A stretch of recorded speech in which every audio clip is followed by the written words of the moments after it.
Hi everyone, I am Grubby and I'm here with DoA. Hello, I'm good. How are you, man? I'm doing very good, thanks.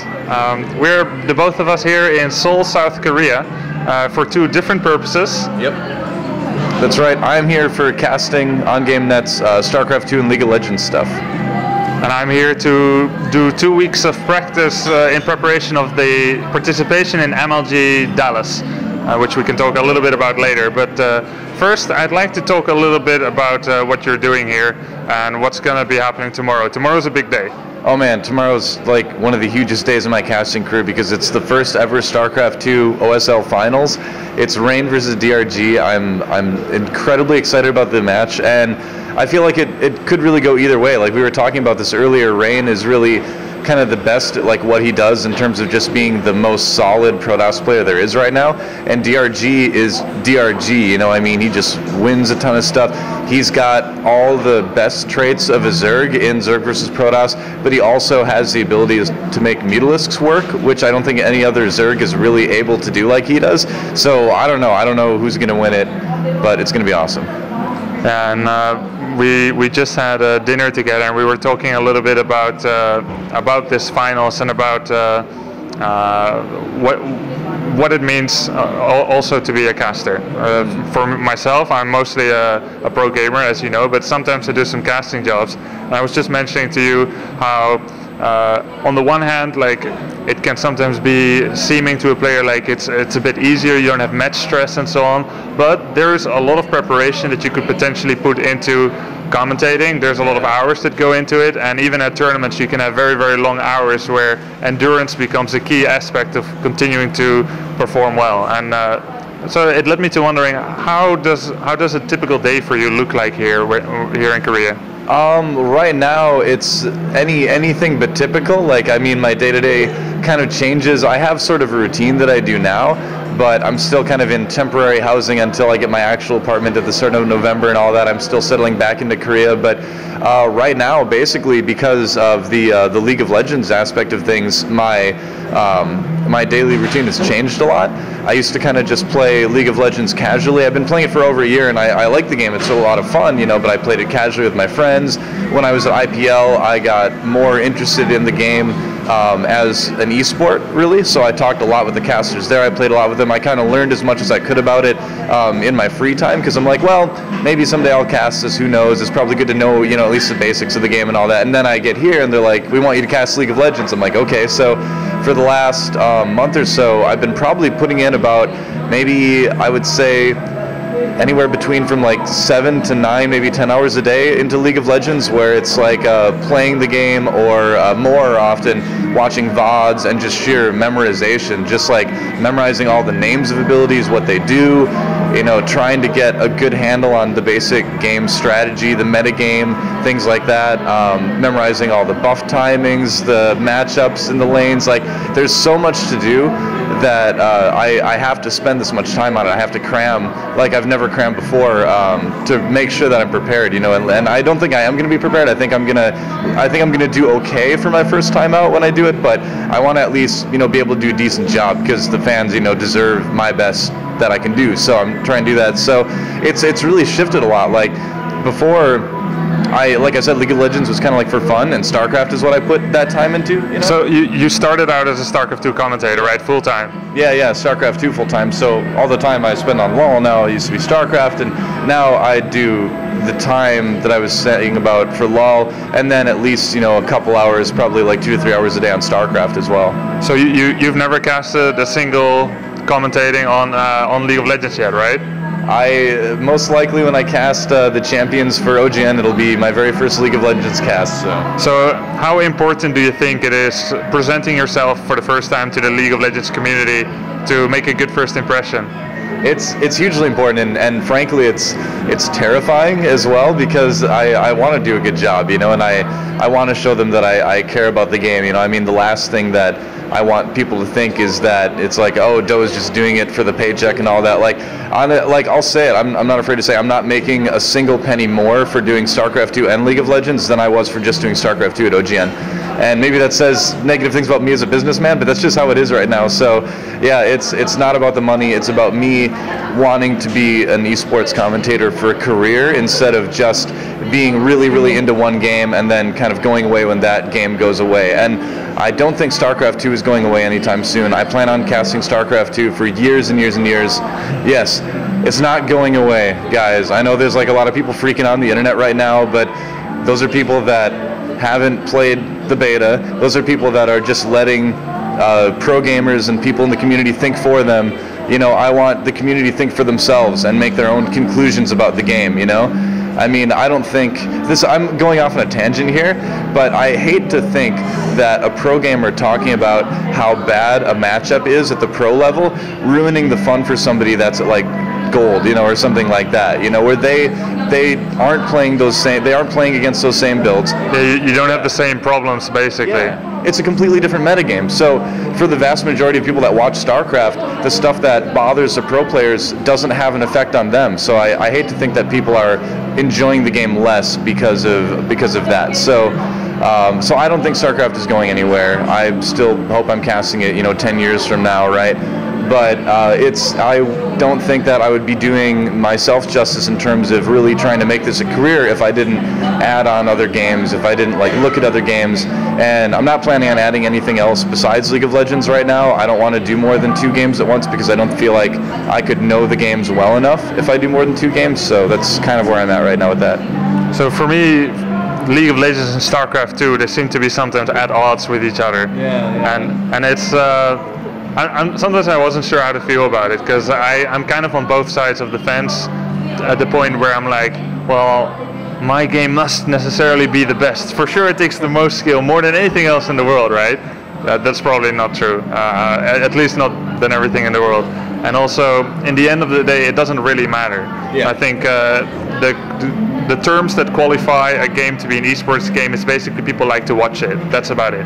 Yeah, pretty much. Right? Yeah. And we just have these 2 really popular games, League of Legends and StarCraft 2, and I think coexistence would be really nice. We don't have to discriminate between different games. So we see it with, I think, like a caster should have the freedom to cast different games, so long as, of course, you can have the same problem when you cast 1 game or when you cast 2 games.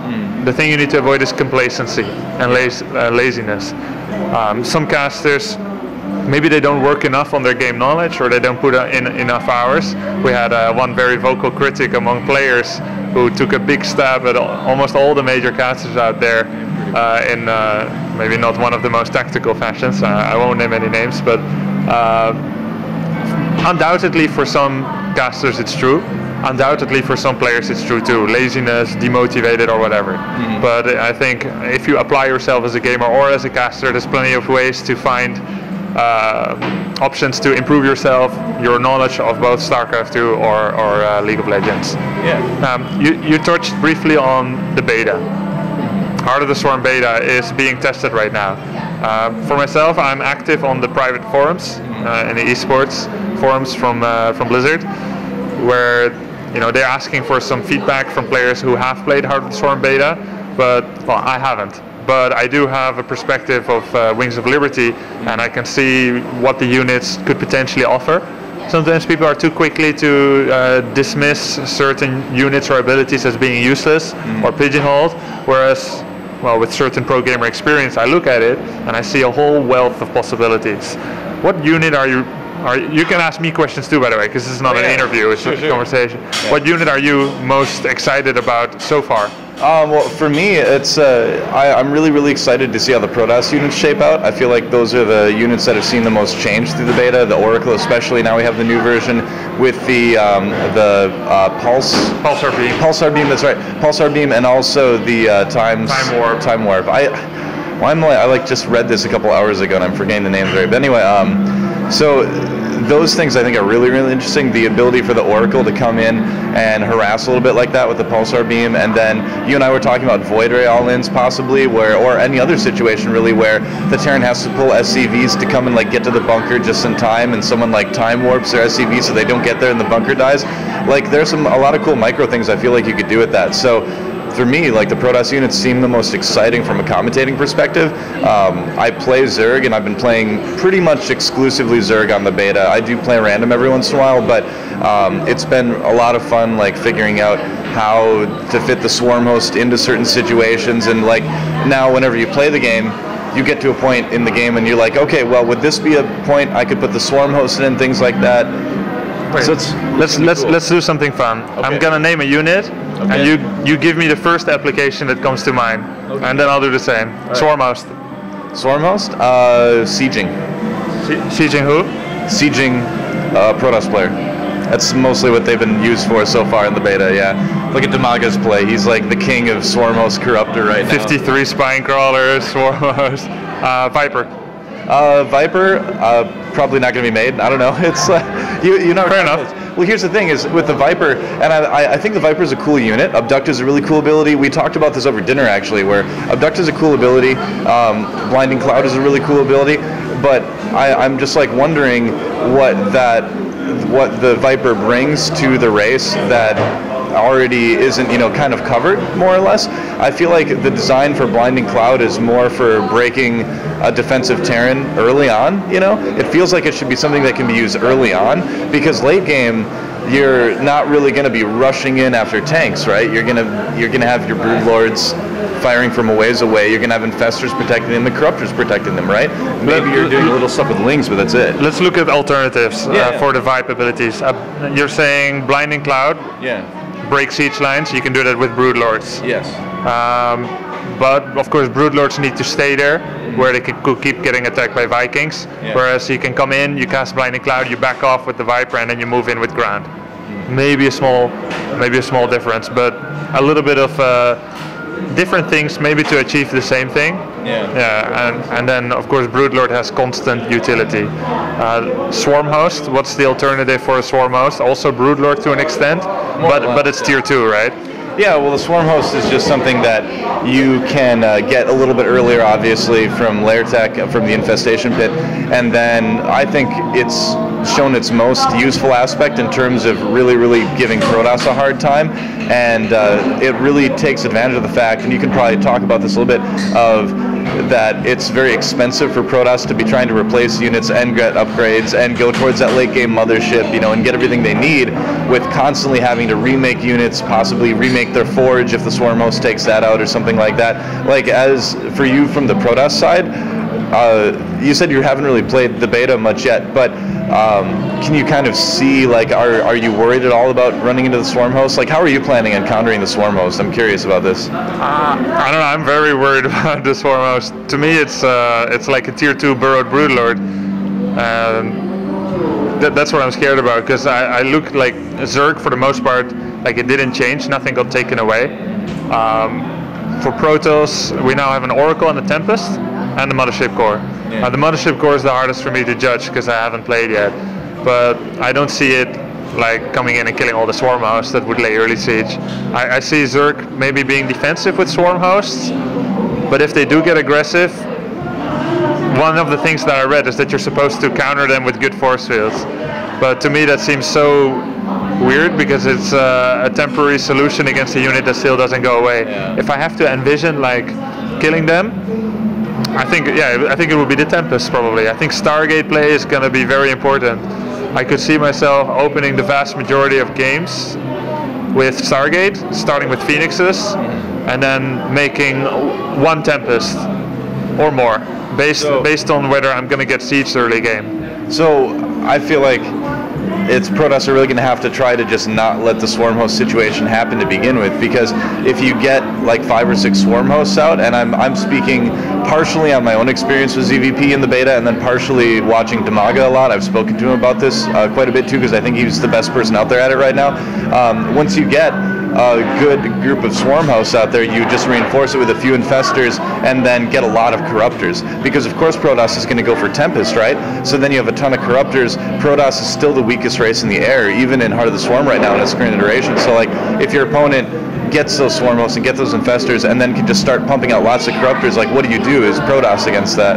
Yeah, so what I envision, it's nice that you paint that picture, so it helps me a little bit to envision it, but what I envision would be open up with Phoenixes, see what tech they're going, do some damage, and then see if they're going to go for Swarm Host, but it's still in the Infestation Pit, right? Yeah. So you can't be sure whether it's going to be Infestor. Exactly. But just get one Tempest maybe, you park it in the middle of the 3 bases, it's going to defend everything. I know it doesn't have 22 range anymore, but it could fly somewhere to come to aid, because I think you can't let the contain happen for too long. Yeah. If you do, it's probably going to develop like how you said, and the alternative would be like Blink Stalker and Observer to kill them, but it seems to me a little risky against a Zerg who backs it up with, say, 50 Zerglings. And you can't get close enough with Zealots. The only unit on the ground that I see can do it early, which is a key unit for Protoss still, is of course Blink Stalker, but I think Tempest might be better at it, and because they don't have a lot of anti-air yet, the Zerg, I think that will be perfect. So you try to break that contain early, and then you transition to whatever else makes sense for PvZ. That's probably how it could happen. I think you'll kind of have to, yeah. One cool thing that Protoss have been doing, and it's like cool because I like the concept of it's really annoying to play against, is a lot of Protoss, for instance, like Wolf beats me with this all the time when we play, and I hate it, but he will come, and it's really, I feel like it can be mitigated by better scouting, but a Protoss can come with their Mothership Core and like 2 Zealots early on, and about the time when that hits, the second Zealot and the Mothership Core get to there when the first Zealot is about there, and so that's around the time when Zerg players usually only have like 4 Zerglings and they're out on the map scouting with them. So if they're basically a Queen can kill a Mothership Core 1-on-1, but if a Zealot gets like 1 or 2 hits on that Queen, the Queen's gonna die, and if the Zealots are there protecting the Mothership Core, then suddenly both your Queens are dead, because you're only going to have 2 Queens at that point if you're going for like a normal 3 hatch, you know, like 14-15 pool, hatchery kind of opening that Zergs do in ZVP commonly, and then suddenly you have no Queens and you have this Mothership Core like killing all your drones basically. Hold a sec. How quickly is the expansion when Protoss does this? As far as like Zerg? Or like the Protoss expansion compared to a Forge Fast expansion that we see in Wings of Liberty, how quickly is the expansion when you do the Mothership Core double Zealot rush? It'd probably be a little bit later, but honestly, if this works, then the game just ends, so it doesn't even matter, because Zerg just dies. No, but I'm just wondering, like, I don't think when the Protoss doesn't take as quickly as of an expansion, Zerg should necessarily go for triple hatch. Yes, exactly, and I think that's going to be one of the really cool things that the Mothership Core brings to the game, is that it's going to make a more tech-centric early game, I think, in general, because you can do a similar rush in PvT using a Mothership Core, 2 Zealots, and 1 Stalker to put a lot of pressure on the Terran, because you can fire at supply depots in the wall from the low ground with the Stalker. They're not going to have a bunker there. Nobody builds a bunker at the top of their main base ramp anymore, you know? Mothership Core gives you vision, and Terran doesn't really have anything that can shoot that far in the air quite yet. So I think the 1 Rax expands that we're seeing, the 3 hatch that Zerg is doing, a lot of that is going to need to be modified or just not done anymore because of the Mothership Core, and that may seem like scary to people. They're like, oh, my economic advantage is gone, but it's cool because it's a change in the game. You know, it's a major change in how the game is played, and that's really what we need right now. We need change to like revitalize the game and make people think differently, and give challenges to the pro gamers and give excitement to the fans. So I'm really change for the sake of change. Yeah, more or less, but more like change for the sake of perpetuating the entertainment value of the game. So as a pro gamer yourself, obviously you have cast a little bit, but you're first and foremost a pro gamer. So what do you think about that? I mean, are you happier playing a game where the meta game is like hammered out and it's like, this is just how the game is played and I just need to be like the best at that? Or do you like changes to come in once in a while like that, even though it means that it may be more difficult for you to win? What do you think of that? I know back in Warcraft 3, whenever there was a patch, I'd be happy because all the rules would have to be rewritten. it was the late stage in Warcraft 3, the last 2 to 3 years where there was no patch, that all we were doing was just perfecting, and it was all about who made one less mistake than the opponent. And I feel like we're a little bit in that stage now with Starcraft 2. It requires a different type of skill, I think. Different types of players excel at the pure grinding out perfection of execution and the adaptability to changes. I think I can do both, but I like to do both. I like to do a bit of both. If I'm only perfecting, I feel like I cannot add my own personality enough to the gameplay. Like sometimes I feel like everything has already been written out for me how I should play it, and if I deviate, it's just worse, and I don't like that feeling. You bring up a really good point in like talking about showing your personality when you play. I've chatted with Dustin Browder a couple times lately, and one of the things that I've been talking to him about, which I think is a really important thing for them to look at when they're designing the game, is making the game I don't know if like anything I'm saying is being heard because of the coffee machine, but okay, cool. Is making the game able to show the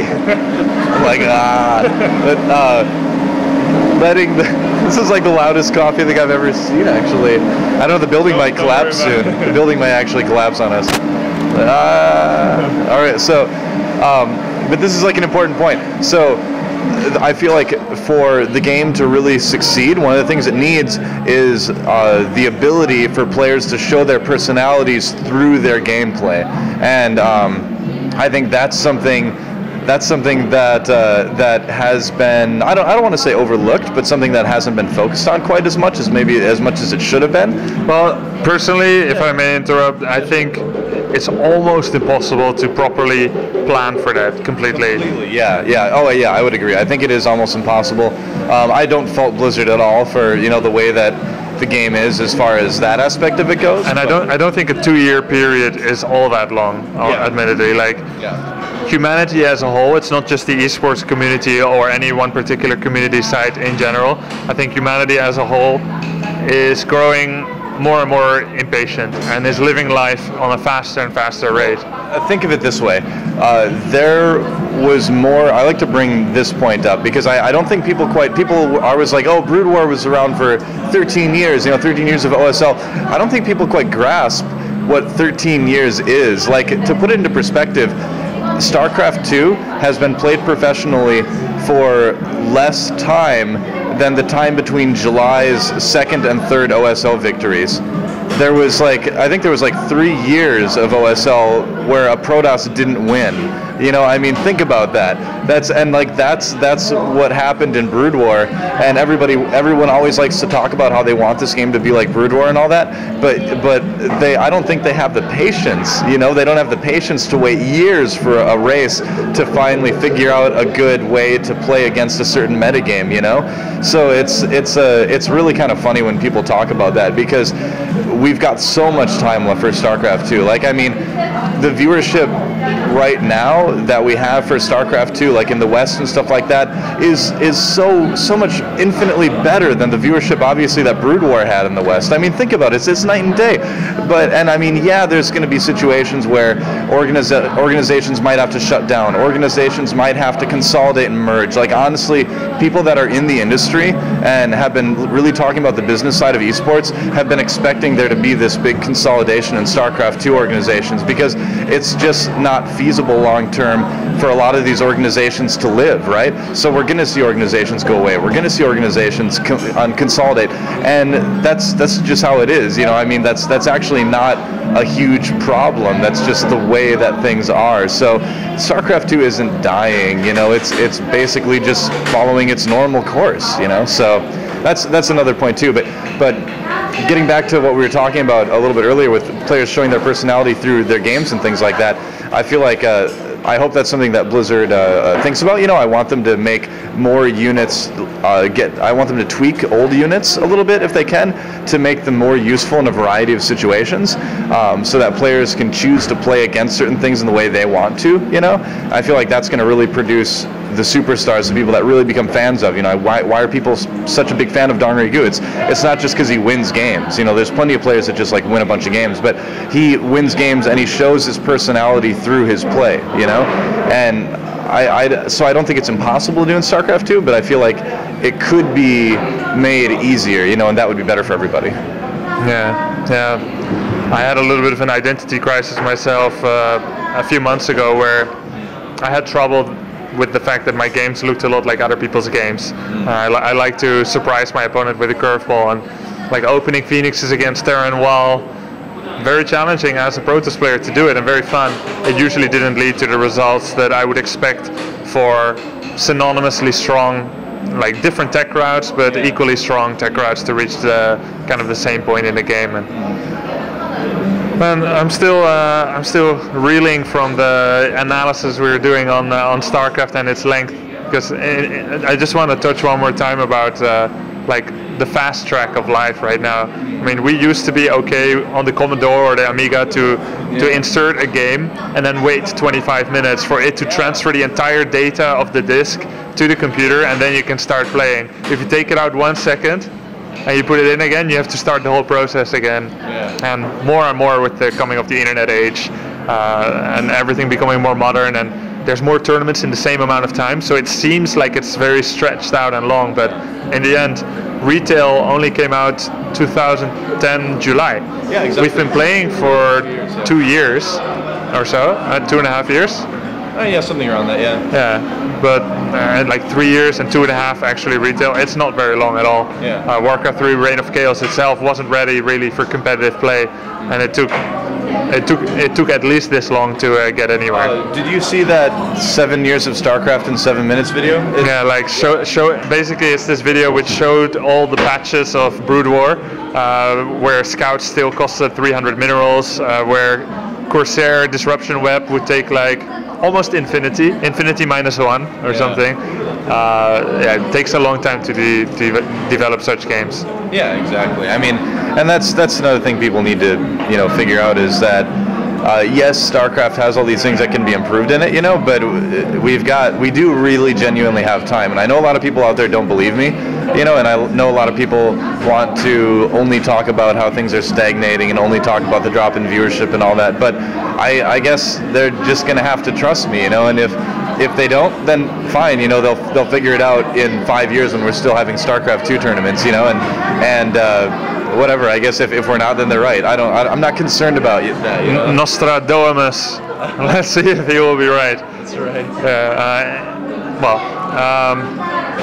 In the end, yeah, I think the viewership has been going up and down, both. Like it goes up, it goes down. There are new impulses, and I think there's a lot of people basically that are trying to make it work. Other people, they don't care as much, but in the end, naturally, it will find its own course, and we don't need to.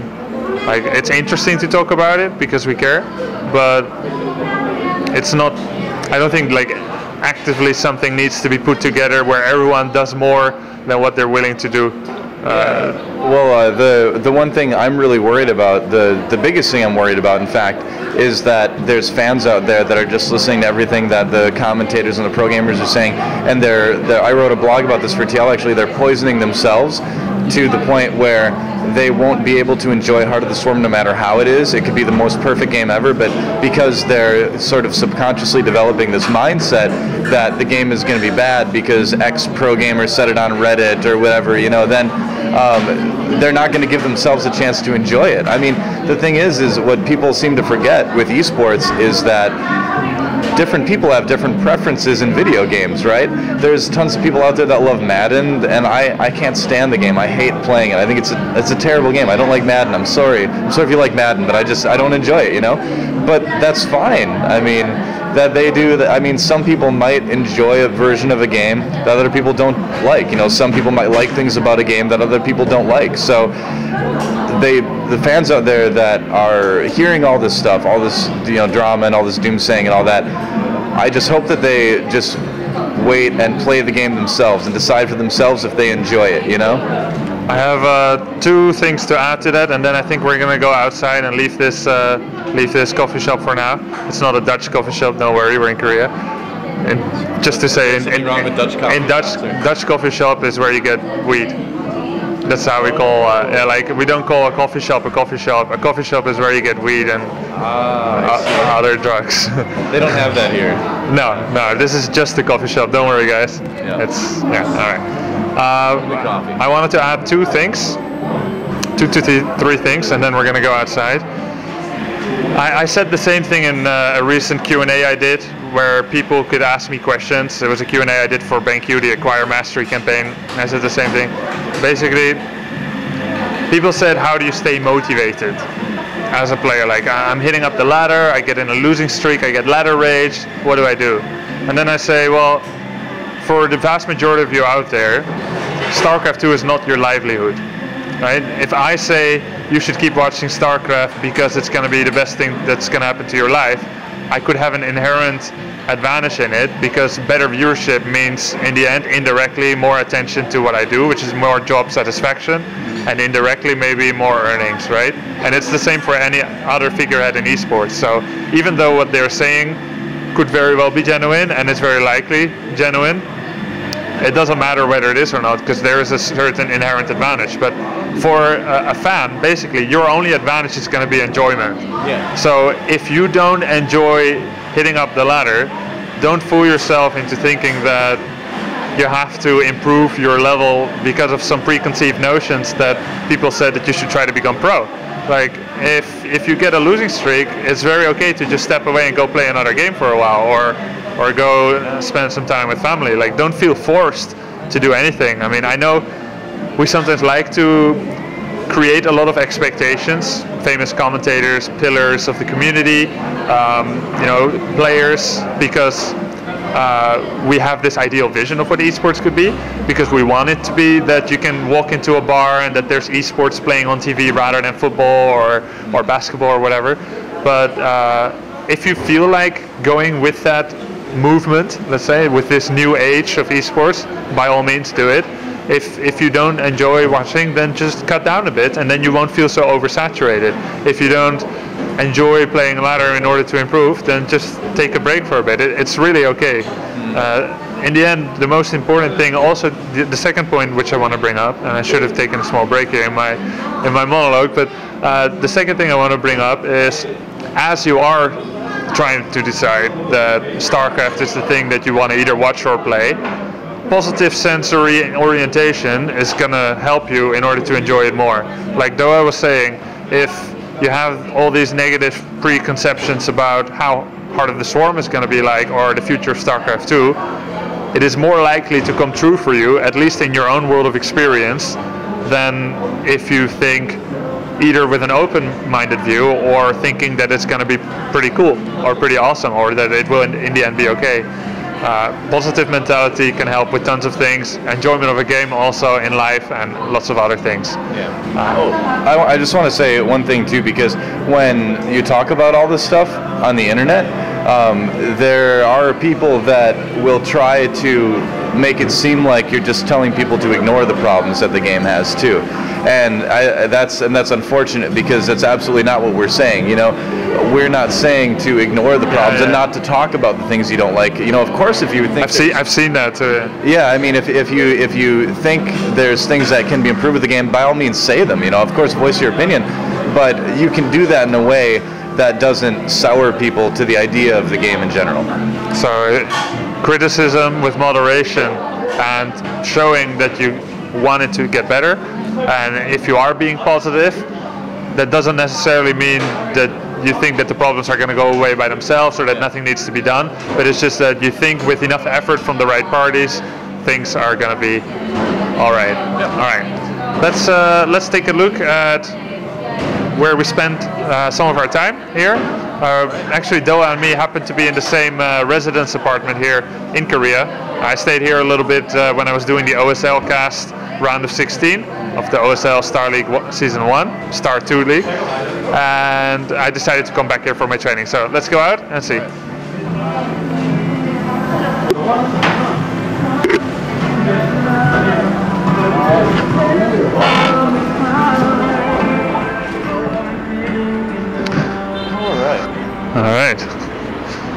in some kind of Olympic district, isn't it?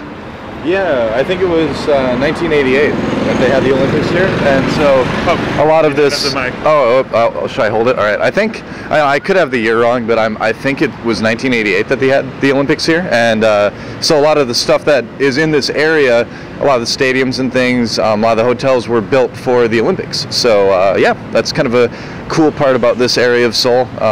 Yet another awesome area of Korea. So yeah. All right. So now we're turning into the alley where our hotel residence is at, and one thing you need to know about Korea if you've never been here, there's internet cafes literally everywhere.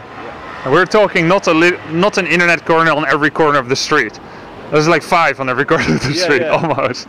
If you're on a street corner and you can't see 3 PC bongs from there, you must be like out in the country somewhere, because that just doesn't happen in Korea. There's always PC bongs everywhere. Like I can see, we're like in an alley basically right now, and there's the one that we're going to obviously right ahead, and I can see a sign for one like up ahead too, so just from here you can see 2. Zoom in on that. It's premium, or it's actually Romeru. So a lot of PC bongs have like English names in Hangul. This is not one of them, but this is the one that I go to pretty much every day.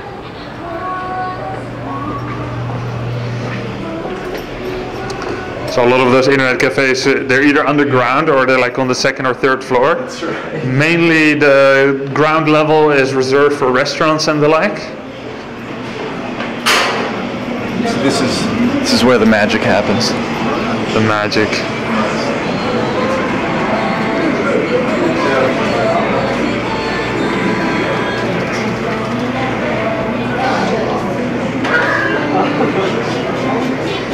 Usually you get your internet card here, and then you keep it with you. You use the code that's on the card. Card just like this. And then you go to your computer, you fill in the numerical code, and it starts counting. Oh look, this dude is playing Starcraft 2. He's playing Starcraft 2. DoA said, hey, he's playing SC2, cool.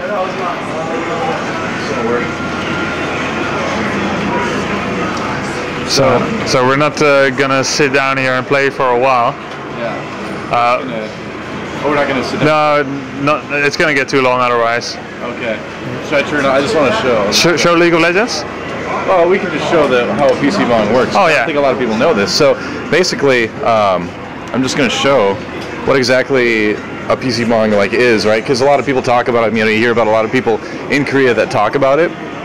So we're gonna show you exactly what this is. So basically, computer just boots up. Of course, you've got a very normal keyboard and mouse. Usually, like the Samsung DT35s, the old QSEN keyboards that everybody used to use, and actually that everybody still uses in StarCraft 2, more or less.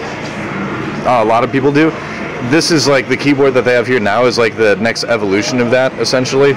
And it's a pretty comfortable non-mechanical keyboard. I prefer mechanical, of course, but it's still good. So here's usually with most PC bongs, like everything's different, but you have your main screen with like the popular games of the day. And yes, I know, horror of horrors, StarCraft 2 is not on there, but it is still right somewhere. It's on this computer. Where is it? I swear it is, because casual game. That's right. That's what we're going for, right? We have to talk about the casual gamers. It's on here somewhere. I played it just like the other day, but anyway. Do you think it might be online game? Might be. Let's find out. Where is it? It is on here, I swear. I know. I also played here last trip. Yeah. Maybe it's one of the other categories. I don't know. Let's find it. Not FPS. Casual. No. CD package. CD package. That could be right. There it is. Yeah. StarCraft 2, Brood War. There it is. I knew it was somewhere. Yeah. Now this PC bong was my favorite, but recently for some reason I haven't been able to install the Heart of the Swarm beta for some reason. So I might have to find a different one, unfortunately, because this one's really cool. But you can also usually download games and install them at PC bongs and stuff. So I need to be able to do that. I need to be able to install the beta, because usually what I do is I get here, I install Skype and Google Chrome and all that, and then I get the Heart of the Swarm beta downloading, and I play like a game of League of Legends or something, and then I just kind of go back and forth. You know, I play like 5 games of Starcraft 2, and then like a game or 2 of League of Legends, and then back and forth like that. And usually I've got like the GSL on in the background, you know, and I'll watch that between games. And I don't know, you've got like this nice big comfortable chair, and you can go get drinks and stuff like that, and everybody's playing video games around you. It's just a really awesome environment to be in, you know. It's just a lot of fun. So that's PC Bongs, and as you can see, there's a lot of League of Legends being played here. People love the League of Legends in Korea right now. But usually I see like 1 or 2 people playing Starcraft 2, so it's not like it's completely, you know, ignored like some people would think. But yeah, so that's about it. Okay, cool. Thanks for showing that. Shall we go take a look at our residence? Yeah, let's do it. Okay. All right.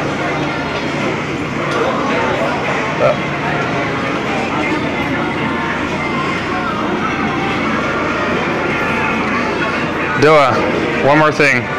What? Who do you think is going to win the OSL?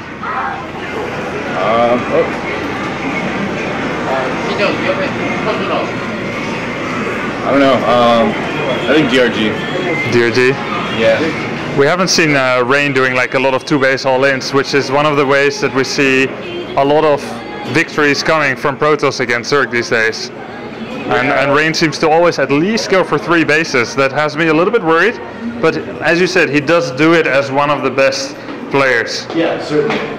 He is definitely one of the best up there as far as like playing a long macro game and all that. But I honestly, like I feel like right now it's in Protoss's advantage to go for an earlier all-in, to not let Zerg get to that late game. What do you think? Yeah, I think it's not necessarily better or the best, but you need to do it sometimes to change the nature of the other games which you're playing. Yeah. So that if you do it at least once in the series, maybe they're gonna be thinking, what if? What if? Yeah, exactly. You have to keep him guessing, and I feel like that's Rain's biggest weakness, like you mentioned, is that he's not really going to keep DRG guessing.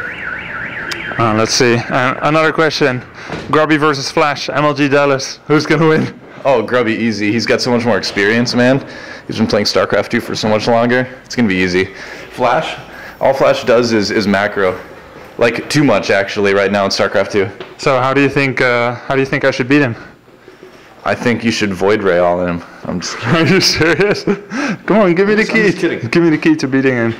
Well, if you, let's see, I'm trying to think of like the last PVT that I saw Flash play, and it's like been a while. And I haven't really seen a lot of the MVP tournament yet, unfortunately. Are we going to your residence or mine, by the way? We're gonna end it as soon as the doors close on your floor. Okay. Because it's pretty long already. All right, so I don't know. Well, Flash. Make it count. Flash macros a lot. That's like what he does. It's like his thing, right? He's also really good at getting a positional advantage. He's basically everything that he was strong at doing in Brood War, he's brought to StarCraft 2, but he doesn't have as much of a knowledge of various builds. You know, I feel like you could surprise him, especially being a European Protoss player, bring a lot of things that Korean Protoss players don't do. So I feel like that's what you should definitely concentrate on. Do you think he will study me? Absolutely he will, yeah. Shit. No 4-gate then. Yep. All right. Hey, thanks for doing this talk with me, and good luck with the cast tomorrow and with League of Legends. Thanks. I'll be seeing more of you soon. Bye-bye.